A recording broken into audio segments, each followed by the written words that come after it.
माता दी दुर्गा सप्तशती का चौथा अध्याय।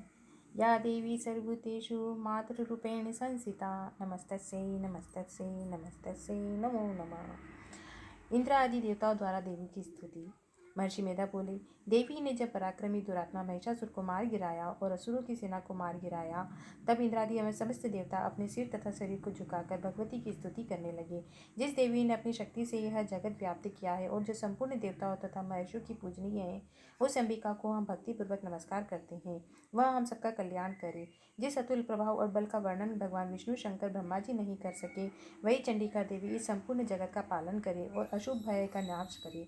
पूर्ण आत्माओं के घरों में तुम स्वयं लक्ष्मी रूप हो, पापियों के घर में तुम अलक्ष्मी रूप हो। सतकुल में उत्पन्न होने वालों के लिए तुम लज्जा रूप होकर उनके घरों में निवास करती हो। हम उस भगवती दुर्गा को नमस्कार करते हैं। हे देवी, इस विश्व का पालन करो। हे देवी, हम तुम्हारे अचिंत्य रूप का किस प्रकार वर्णन करें। असुरों के नाश करने वाले भारी पराक्रम समस्त देवताओं और दैत्यों के विषय में जो तुम्हारे पवित्र चरित्र हैं, उनको हम किस प्रकार वर्णन करें। हे देवी, त्रिगुणात्मिका होने पर भी तुम संपूर्ण जगत की उत्पत्ति का कारण हो। हे देवी, भगवान विष्णु शंकर आदि किसी भी देवता ने तुम्हारा पार नहीं पाया है। तुम सबकी आश्रय हो। यह संपूर्ण जगत तुम्हारा ही अंश रूप है, क्योंकि तुम सबकी आदिभूत प्रकृति हो। हे देवी, तुम्हारे जिस नाम के उच्चारण से संपूर्ण यज्ञों में सब देवता तृप्ति लाभ करते हैं, वह स्वाहा तुम ही हो। इसके अतिरिक्त तुम पितरों की प्राप्ति का कारण हो, इसलिए सब आपको स्वधा कहते हैं। हे देवी, वह विद्या जो मोक्ष देने वाली है, अचिंत्य महाज्ञान स्वरूपा है, तत्व के सार को वश में करने वाले, संपूर्ण दोषों को दूर करने वाले, मोक्ष की इच्छा वाले मुनिजन जिसका अभ्यास करते हैं, वह तुम ही हो। तुम वाणी रूप हो और दोष रहित ऋग यजुर्वेदों की उद्गीत सुंदर पठों के पाठ वाले सामवेद की आश्रय रूप हो। तुम भगवती हो, इस विश्व की उत्पत्ति एवं पालन के लिए वर्ता के रूप में प्रकट हुई हो और संपूर्ण संसार को पीड़ा हरने वाली हो। हे देवी, जिसे सारे शास्त्रों को जाना है, वह मेधा शक्ति तुम ही हो। दुर्गम भाव सागर से पार करने वाली नौका भी तुम ही हो। लक्ष्मी रूप से विष्णु भगवान के हृदय में निवास करने वाली भगवान महादेव द्वारा सम्मानित गौरी भी तुम ही हो। मन मुस्कान वाले निर्मल पूर्ण चंद्रबिंब के समान उत्तम स्वर्ण की मनोहर कांति से कमनी तुम्हारे मुख को देखकर भी महिषासुर क्रोध में बढ़ गया। यह बड़े आश्चर्य की बात है। हे देवी, तुम्हारा यही मुख जब क्रोध में भर गया तो उदय काल के चंद्रमा की भांति लाल हो गया और तनी हुई भौहों के कारण विकराल रूप हो गया। उसे देखकर भी महिषासुर के शीघ्र प्राण नहीं निकल गए। यह बड़े आश्चर्य की बात है। आपके कुपित मुख के दर्शन करके भला कौन जीवित रह सकता है। हे देवी, तुम हमारे कल्याण के लिए प्रसन्न हो।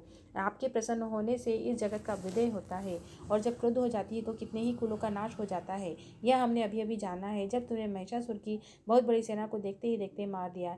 हे देवी, सदा प्रताप देने वाली, तुम जिस पर प्रसन्न हो जाती हो, वही देश में सम्मानित होते हैं। उनके यश दान की वृद्धि होती है। उनका धर्म कभी शिथिल नहीं होता है और उनके यहाँ अधिक पुत्र पुत्रियाँ और नौकर होते हैं। तुम्हारी कृपा से ही धर्मात्मा पुरुष प्रतिदिन श्रद्धापूर्वक यज्ञ करता है, धर्म अनुकूल आचरण करता है, उसके प्रभाव से स्वर्गलोक में जाता है, क्योंकि तुम तीनों लोकों में मनवांछित फल देने वाली हो। हे माँ दुर्गे, तुम स्मरण करने पर संपूर्ण जीवों की भय नष्ट कर देती हो। स्थिर चित्त वालों के द्वारा चिंतन करने पर उन्हें अत्यंत मंगल देती हो। दरिद्र दुख नाशिनी देवी, तुम्हारे सिवा दूसरा कौन है। तुम्हारा चित्त सदा दूसरों के उपकार में लगा रहता है। तुम शत्रुओं के लिए इसलिए नहीं मारती उनके मरने से दूसरों को सुख मिलता है, बल्कि वह चाहे नरक में ही क्यों न चाहे चिरकाल तक पाप करते रहे, किंतु तुम्हारे साथ युद्ध करके सीधे स्वर्ग को जाएंगे, इसलिए तुम उनका वध करती हो। हे देवी, क्या तुम दृष्टि पात्र से तुम समस्त असुरों को भस्म नहीं कर सकती। अवश्य कर सकती हो, किंतु तुम्हारा शत्रुओं का शस्त्रों के द्वारा मारना इसलिए आवश्यक है कि शत्रुओं के द्वारा मरकर वे स्वर्ग को जाएं। उन शत्रुओं के प्रति भी तुम्हारा विचार उत्तम है। तुम्हारे उग्र खड़ग की चमक से, त्रिशूल की नोक की कांति की किरणों से असुर की आंखें फूट नहीं गई। इसका कारण था कि वह किरणों से शोभायमान तुम्हारे चंद्रमा के समान मुख को देख रहे थे। हे देवी, तुम्हारा सिर